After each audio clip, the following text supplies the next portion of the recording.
余談ではあるが、この地球上で最高理性意識力を持った人類が完成したのは5万年前であり、現在のチベットの北辺、ウラル島南端からパミール高原の東北、ゴビ砂漠の一帯である。ここは当時、大森林がうっそうと茂り、平坦な盆地が広がっていた。この太古民族が、西に移動して、欧州の指導的な民族として活躍し、各地で原住民と交わっては新しい文化圏を作り、ユダヤ民族の太古の祖先となった。また、同じ民族が南下してインドに移り、太古のインド文化の基礎を築いた。その一部は、東にも移動して、中国に大陸文化を創造した。これに対して、我が国は約4万8000年前、出雲地帯に優生民族が自然に生まれて完成した。宇宙は、異体から分裂した最小微粒子、意志から始まる。意志は、自己能動により、他の意志と修正運動をはじめ、その修正体に電性意識力と理性意識力の気力が生じた。この両力により、万物が成立、変化、発展し、ついに人類が完成。さらに人霊は神霊に発展した。この神霊に発展した霊体は、5万年前に最高の理性体として完成した人間の霊体である。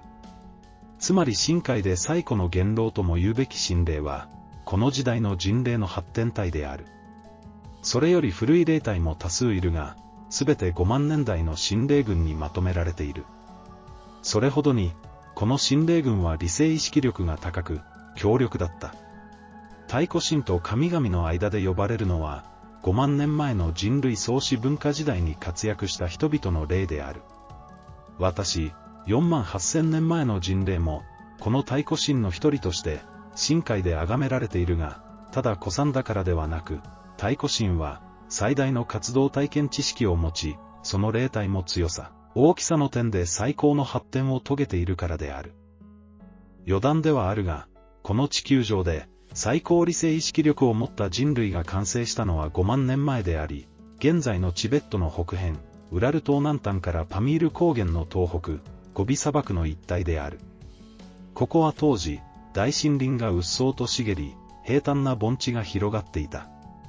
この太古民族が、西に移動して、欧州の指導的な民族として活躍し、各地で原住民と交わっては新しい文化圏を作り、ユダヤ民族の太古の祖先となった。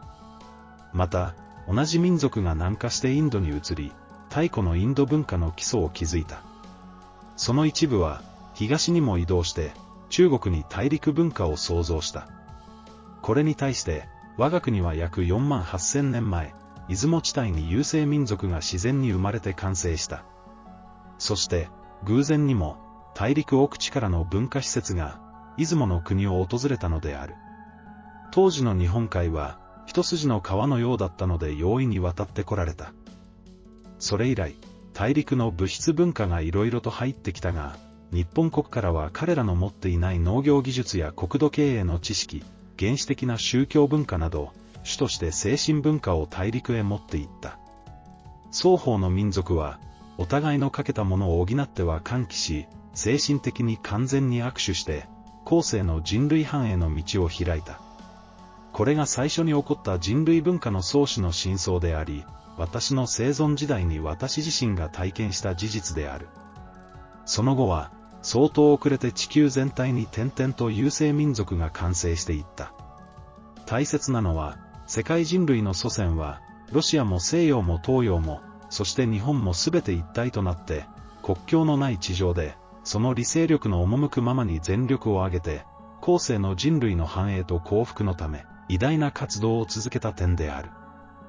この人類の祖先たちは世界各地に分散移動し、各自がそこで発展した。このことは世界各国の祖先が一体であったことの証明であり、深海の真相を知るために知っておいてほしい。深海で最も権威のある元老組は、5万年代の神霊群である。大陸奥地の最古の祖先たちは、東洋から西洋全域に後世民族の発展の基礎を築き、各地に根を下ろしたが、その生涯を終えて霊体となると、生まれ故郷のアジア中央部に帰った。そして、神霊となって生前に活動していた地方へ再び進んで、後世の人類の知能と健康の向揚に全力を注いで、今日まで活動している。この大陸の太古神に対して、日本の出雲地帯の祖先たちは、霊体となると、大陸に精神文化の普及のために活動していた者たちも一旦、故郷の出雲に戻った。そして神霊となると、直ちに再び大陸へ進み、今日に至るまで出雲の神軍と連絡を取りつつ、必要によっては往来しつつ、諸子を貫くために活動している。また出雲から国外に出ずに、日本国の建設のために活動した大部分の祖先たちの神霊は、出雲を中心に全国的な活動を続けている。そこで、太古から、神界の中心地は、大陸ではアジア奥地の人類発祥の地が、日本国では出雲が神界の中心地と定められている。このように、地球上には神々の中心地が2カ所ある。この2つの神界の中枢は、決して孤立することなく、お互いに往来し、協力し、愛話して、一心同体となって地球を包んで全人類の永遠の発展と幸福のために、太古から今日に至るまで活動している。これが神界の草分けとも言うべき太古神たちの実態である。後世の人類も次々と神霊となって、大先輩の太古神の指導と協力のもと、人種や国を問わず、一体となって後世の発展のために努力、活動している。出雲に神界中枢ができた理由は、日本は島国で、民族がほとんど大陸に移動、分散しなかったからである。一方、大陸の民族は次々と分散移動した。神界では、活動神を年齢ごとに大きく分けて、最古の神軍を5万年代の神とし、次は4万年代の神、3万年代の神、2万年代の神、1万年代の神として区別し、その任務もそれぞれの年代の霊体にふさわしい役を持たせて、すべての神霊が一体活動をしている。なお、今日で一番若い神霊は、3000年くらいの霊体である。ごく稀には2000年から3、400年くらいのものもいるが、これは例外で、実は太古の神霊の分裂霊体、つまり神が再び人間体を持った人霊であって、一般の現象ではない。神界の状態がこのようなものであるから、3、4000年から5、6000年前から以後の人間は、まだ神霊に発展してないのであり、それらは座霊として高天にあって神霊の生徒として修行中である。神霊とは、これほどに偉大な力の持ち主であり、簡単にはなれない。それは宇宙における最高の理性意識力の保持者であり、発展体である。前の動画で述べたように、神界には、太古優勢民族の発祥の史実に基づいて、大陸と出雲に、二つの中枢があり、その中枢は、別々の考えで、勝手な仕事をしているのではない。常々連絡し、協議しつつ、宇宙界と人間界の成長操作のため、一体的な活動をしている。その活動もただ漫然とやっているのではなく、そこには立派な組織と役目が定められて、一つの歯車が回れば全体の機械が規則正しく動き出すような具合になっている。まず組織について語ってみよう。神界の中枢は、あたかも人間界の政府のようなものに該当する。その中枢には、神霊軍の中でも、最も偉大な先輩の神霊が、あたかも内閣総理大臣のような立場で、全神軍の統率と指揮の権限を与えられて、神界の宗師として臨んでいる。これを中枢神と呼ぶ。これは、大先輩の神軍によって決定される。そして、その中枢神、宗師を中心に、閣僚神が20神くらいいて、大臣のような立場で、中枢神の活動を補佐する。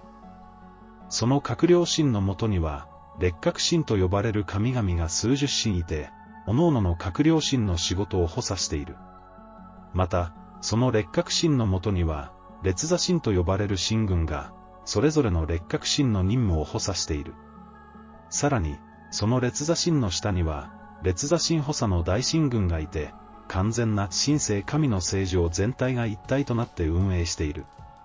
神界の中枢は、このような立派な有機的組織となっている。これらの各役には、ほとんど3万年代以上の偉大な太古神軍がついている。この組織は大陸の中枢も、出雲の中枢もほとんど同じである。